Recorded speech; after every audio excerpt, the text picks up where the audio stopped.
नमस्कार. मी भाऊ तोरसेकर. तुम्ही बघत आहात प्रतिपक्ष. मित्रांनो, योगायोग इतके चमत्कारिक असतात की ते घडतात तेव्हा आपणच चकित होतो.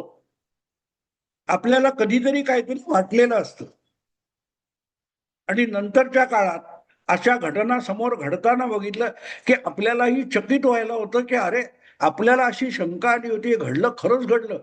तेव्हा वाटलं होतं, पण तेव्हा आपल्या डोक्यात आलेली कल्पना होती.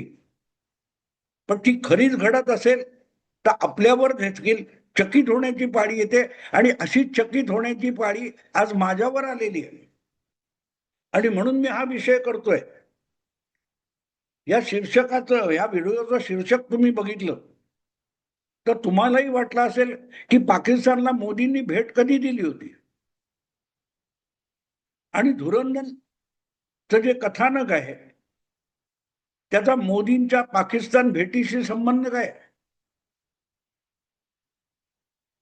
हा धुरंधर जो भारताचा एजंट आहे आणि पाकिस्तानात जाऊन कराचीमध्ये तिथल्या काही त्या लहरी वगैरे तिथल्या राजकारणामध्ये आणि एकूण पाकिस्तानी राजकारणामध्ये इतका धुमाकूळ घालतो, त्यामुळे आज संपूर्ण पाकिस्तानचं राजकारण बावचळलेलं आहे.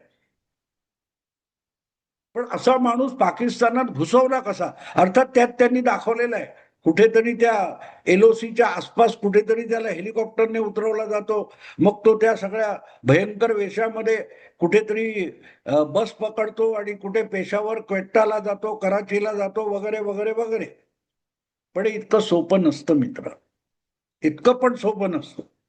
जर पाकिस्तानातून आपल्याकडे एलओसी क्रॉस करून येणाऱ्यांना अगदी टिपून मारलं जात असेल किंवा अफगाणिस्तान आणि पाकिस्तान यांच्या मधली जी सीमा आहे, डुरांड लाईन, त्याच्यावर देखील इकडून तिकडे जाणाऱ्यांना अलीकडल्या काळामध्ये किंवा गेल्या 7-8 वर्षामध्ये हळूहळू करून पाकिस्तानी सेना टिपून शोधत असेल, मारत असेल, किंवा आपला कुलभूषण जाधव याला ज्या प्रकारे पकडण्यात आला आणि तुरुंगामध्ये हालाल करून आजही तो पाकिस्तानच्या तुरुंगामध्ये सडक पडलेला आहे, या पार्श्वभूमीवर हा जो जसकिरत नावाचा एक पात्र दाखवलेला आहे, जे हमजा अली मझारी म्हणून सराईतपणे कराचीच्या त्या रहमान डकेतच्या गँगमध्ये सामील होतो.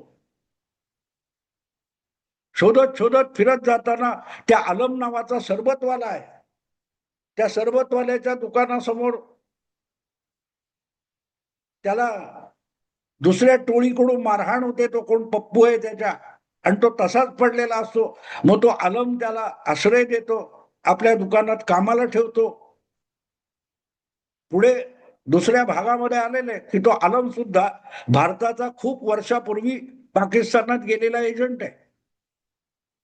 तेवढंच नाही, पप्पूच्या गँगमध्ये सुद्धा आणखीन एक जण आहे, वगैरे वगैरे सगळं.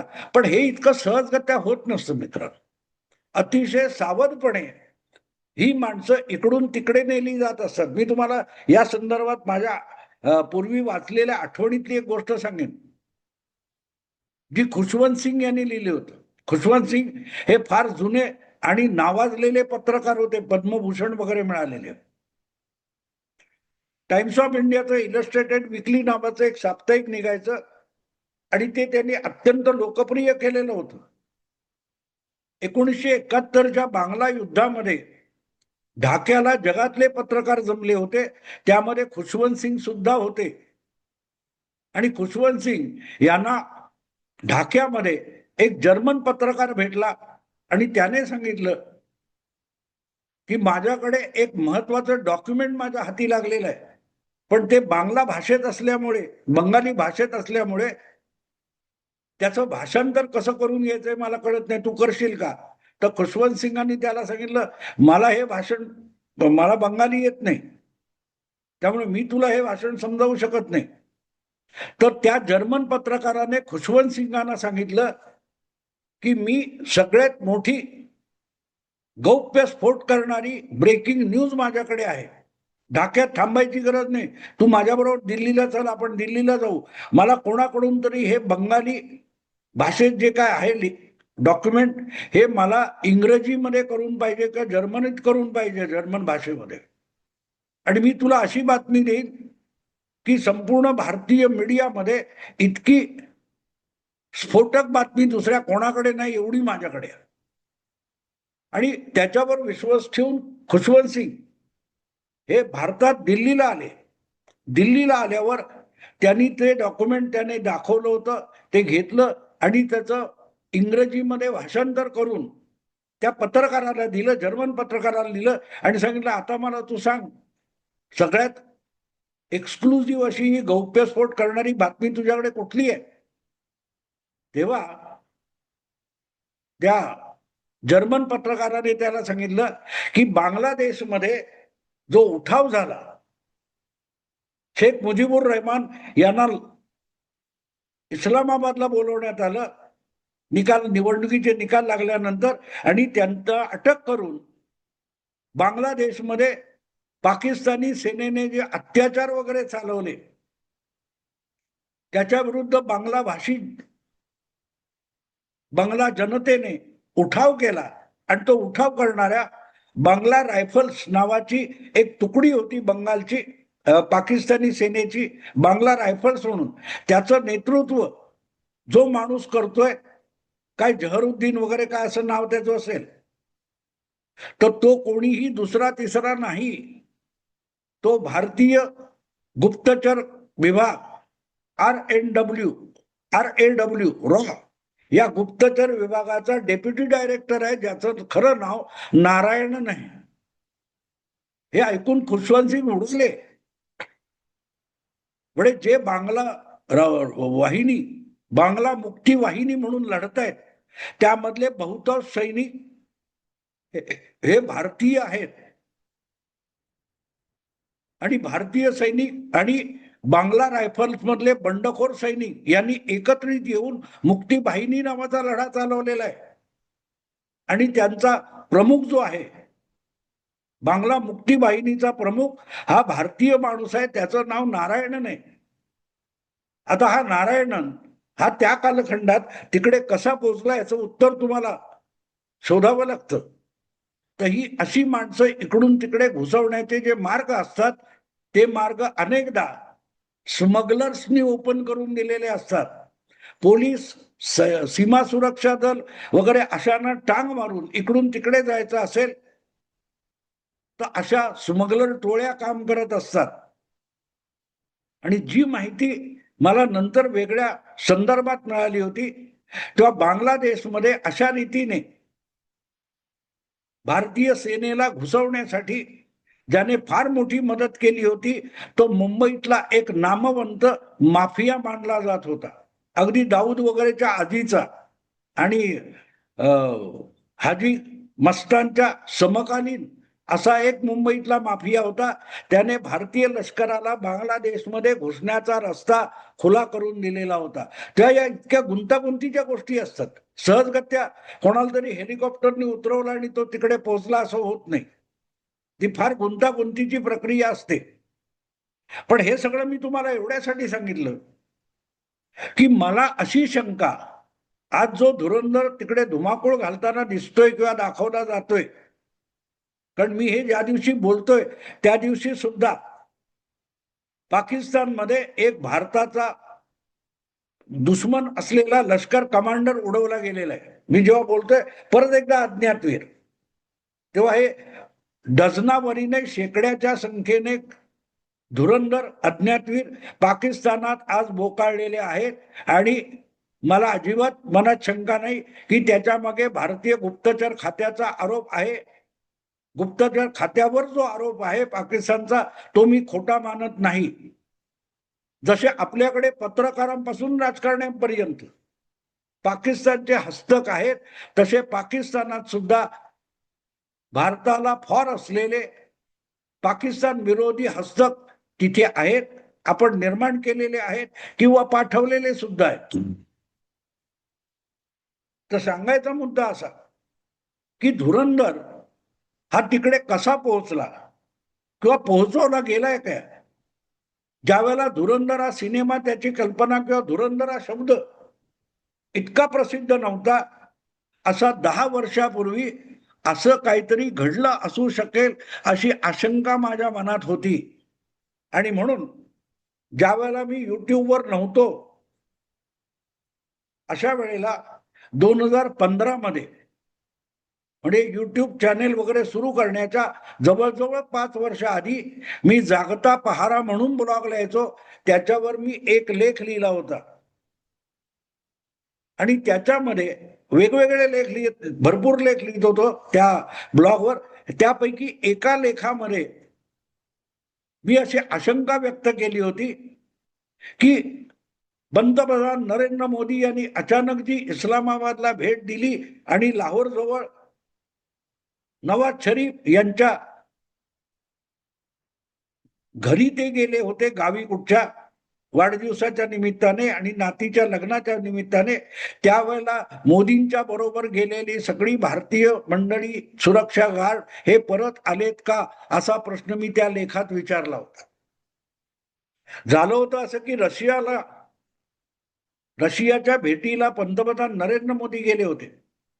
तिकडून परत येताना काबूलमध्ये त्यांनी एक दिवसाचा मला वाटते मुक्काम केला होता. आणि काबूलमध्ये जी तिथल्या संसद भवनाची इमारत भारत सरकारने बांधली होती, भारतीय पैशावर ही इमारत बांधली होती. आणि लक्षात ठेवा, त्यावेळेला अफगाणिस्तानमध्ये अमेरिकेची सेना होती. अमेरिकेची सेना एक प्रकारे तिथल्या स्थानिक लोकांना हाताशी धरून अफगाणिस्तानवर राज्य करत होती. तो अब्दुल गनी नावाचा कोणतरी राष्ट्राध्यक्ष होता अफगाणिस्तानचा. अशा वेळेला रशियाहून माघारी येताना काबूलला एक दिवसाचा मुक्काम पंतप्रधान नरेंद्र मोदींनी केला होता. पंतप्रधान झाल्यानंतर जगभर नरेंद्र मोदी फिरत होते. त्यांच्या पंतप्रधानकीला अवघं 1.25 वर्ष झालेलं होतं. अशा वेळेला ते गेले होते. आणि काबूलहून दिल्लीला येताना अचानक नरेंद्र मोदी हे लाहोरला पोहोचले. मोदींचं विमान हे अनपेक्षितरित्या लाहोरला उतरलं होतं. कुठच्याही राष्ट्रप्रमुखाची अशी धावती पळती भेट नसते. त्याची पूर्वतयारी खूप आधीपासून झालेली असते. नवाज शरीफ यांच्या आमंत्रणावरून अचानक मोदी तिकडे पोहोचले असं नसतं की भाऊला ओंकार चौधरीने किंवा आणखीन कोणी सुशील कुलकर्णीने बोलवलं म्हणून अरे इकडे नांदेडला आलाय, जरा संभाजीनगरला ये, असं बोलवलं आणि जात नसतात राष्ट्रप्रमुख. त्याची तयारी आणि प्लॅनिंग खूप आधीपासून चालत असतं. पण या बाबतीत तसं झालं नव्हतं. अफगाणिस्तान मधून जे एक शिष्टमंडळ सरकारी पंतप्रधान नरेंद्र मोदींच्या सोबत होतं, ते सगळं दिल्लीला यायच्या विमानात बसलं, त्या विशेष विमानामध्ये बसलं. त्यांना सुद्धा ठाऊक नव्हतं की आपण काही तासासाठी पाकिस्तानात लाहोरला चाललोय. आणि अचानक ते विमान हे लाहोरकडे गेलं. फक्त 2 तास आधी विमानातल्या लोकांना कळलं की आपण डायरेक्ट दिल्लीला जात नाही आहोत, आपल्याला काही वेळ पाकिस्तानात जायचंय, लाहोरला जायचंय. पंतप्रधान नवाज शरीफ यांना भेटायला जाणार आहेत, त्यांच्या वाढदिवसानिमित्त जाणार आहेत. सगळी मंडळी विमानातच बसून होती. 15-20 लोक फक्त निवडक हे पंतप्रधान नरेंद्र मोदींसकट त्यांचे अंगरक्षक आणि काही सिक्युरिटीवाले असतील, कमांडो असतील, असे निवडक 20-25 लोक हे नरेंद्र मोदींबरोबर विमानाच्या बाहेर पडले, हेलिकॉप्टरमध्ये बसले आणि नवाज शरीफ यांच्या जे त्यांचं पारंपरिक वंशावळीचं घर आहे लाहोर नजीक कुठच्या गावामध्ये, जसं पवारांचं बारामती पासून काटेवाडी आहे, तसं नवाज शरीफ यांचं पंजाब प्रांतामध्ये जे ओरिजिनल घर आणि गाव आहे तिथे मोठा समारंभ होता. कारण नवाज शरीफ यांच्या नातीचं लग्न होतं आणि त्या लग्नासाठी आणि नवाज शरीफ यांच्या वाढदिवसासाठी मोदी तिथे पोहोचले होते. आणि याविषयी किती गोपनीयता पाळण्यात आली होती त्या विषयावर कुठेतरी मुलाखत देताना नवाज शरीफ यांनी सांगितलं की पाकिस्तानात तेव्हा जे भारताचे राजदूत होते त्यांना पण अखेरच्या क्षणापर्यंत हे माहिती नव्हतं. धावत पळत भारताचा राजदूत पाकिस्तान मधला इस्लामाबादहून विमानतळावर लाहोरला पोहोचेपर्यंत त्याला 2-3 सिग्नल तोडावे लागले. इतकं घाई गर्दीने त्याला पोचावं लागलं. याचा अर्थ त्याला किती कमी वेळेची सूचना मिळाली होती कळेल.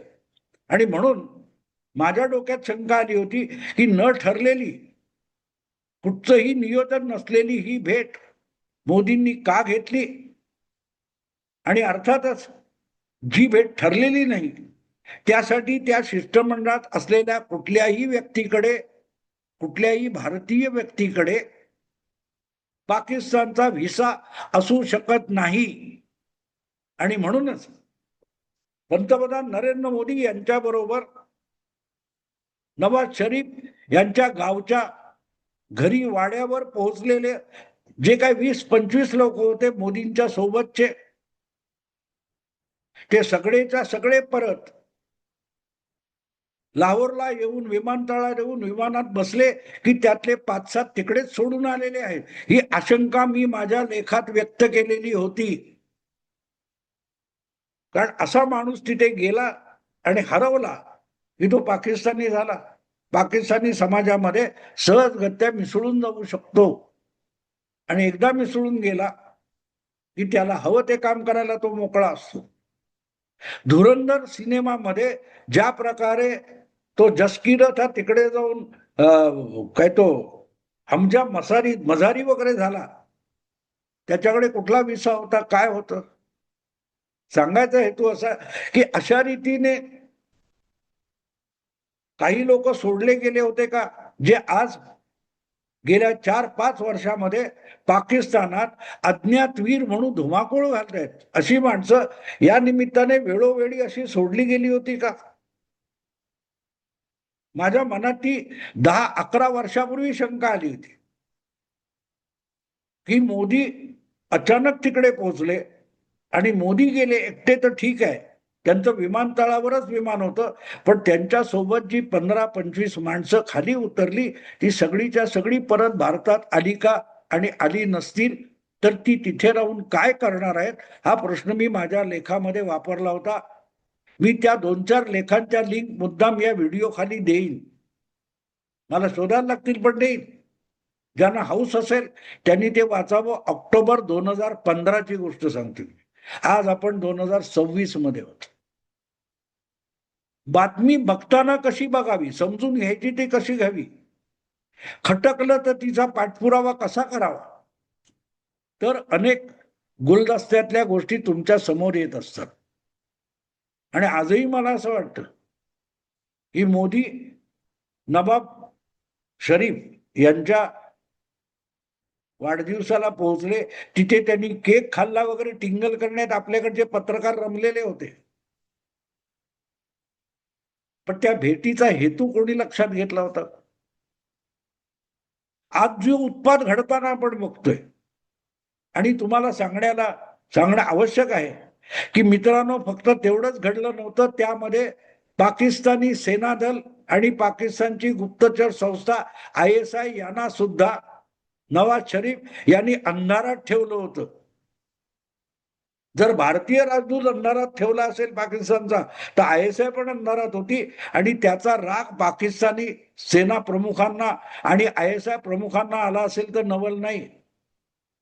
अवघ्या काही दिवसात असे कुठलेही भारत पाकिस्तान संबंध सुधारलेले नाहीत हे जगाला दाखवण्यासाठी मोदींच्या लाहोर भेटीनंतर, शरीफ भेटीनंतर 2 ते 3 महिन्यामध्ये पठाणकोटची घटना घडली होती. आपल्याला गाफील ठेवल्याचा सूड आपण घेऊ शकतो हे दाखवण्यासाठी ISI ने पठाणकोट घडवलं असंही आता म्हणता येईल. मी तेव्हाही ती शंका व्यक्त केली होती. पण आज मी हा योगायोग तुम्हाला सांगतो. त्यामुळे अशा बातम्या ज्या असतात ते डोळसपणे बघा, कान उघडे ठेवा, मेंदू उघडा ठेवा, समजून घ्या, अर्थ लावण्याचा, तर्क लावण्याचा प्रयत्न करा. धुरंधर जो सांगितला जातो तसे खूप धुरंधर पाकिस्तानात असावेत याविषयी माझ्या मनात शंका नाही. एक तुमच्या समोर आलंय, अजून बाकीचे खूप यायचे. मोदींची पाकिस्तान भेट, एकमेव पाकिस्तान भेट आणि धुरंधर याचा संबंध लागतो का? आपला आपला विचार करा. गुगलवर जुन्या बातम्या शोधता आल्या तर शोधा, अभ्यास करा. मी थांबतो. नमस्कार.